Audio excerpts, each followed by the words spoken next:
മകരവിളക്ക് സീസണിലും ശബരിമല തീർത്ഥാടകർക്ക് ആരോഗ്യവകുപ്പിന്റെ സേവനം ഏറെ ആശ്വാസമാകുന്നു.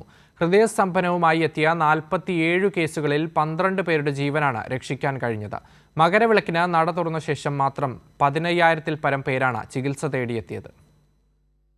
24 മണിക്കൂറും പ്രവർത്തിക്കുന്ന അത്യാധുനിക ആരോഗ്യ കേന്ദ്രങ്ങളാണ് സന്നിധാനത്ത് തീർത്ഥാടകർക്കായി ഒരുക്കിയിട്ടുള്ളത്. വിദഗ്ധ ഡോക്ടർമാരുടെയും പാരാമെഡിക്കൽ ജീവനക്കാരുടെയും സേവനമാണ് തീർത്ഥാടകരുടെ ആരോഗ്യ സംരക്ഷണം ഉറപ്പുവരുത്തുന്നത്. പനി, ചുമ, ഉദരസംബന്ധമായ അസുഖങ്ങൾ എന്നിവയ്ക്ക് ചികിത്സ തേടിയാണ് കൂടുതലായും തീർത്ഥാടകർ ആരോഗ്യ കേന്ദ്രത്തിൽ എത്തുന്നത്.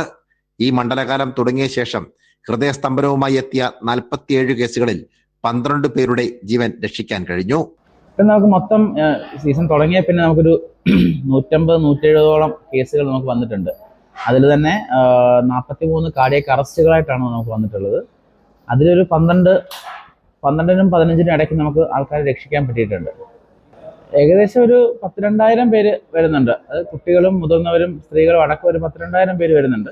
അതിൽ ഓൾമോസ്റ്റ് ആൾക്കാർക്കെല്ലാം ഇപ്പം ഓൾമോസ്റ്റ് പനി സീസൺ ആയതുകൊണ്ട് പനിയാണ് കുറച്ചുകൂടെ ഇപ്പം ആൾക്കാർ തിങ്ങി നിൽക്കുന്ന സ്ഥലമായതുകൊണ്ടും കമ്മ്യൂണിക്കബിൾ ഡിസീസുകളും കുറച്ച് കൂടുതലാണ്. അപ്പോൾ അങ്ങനെ ഒരു നമുക്കെല്ലാം ആൻറ്റിബയോട്ടിക്സ് അവൈലബിൾ ആണ്. അപ്പോൾ അതിൻ്റെ ഒരു മികച്ചൊരു ട്രീറ്റ്മെൻറ്റ് നമ്മൾ കൊടുത്തു വിടാറാണുള്ളത്.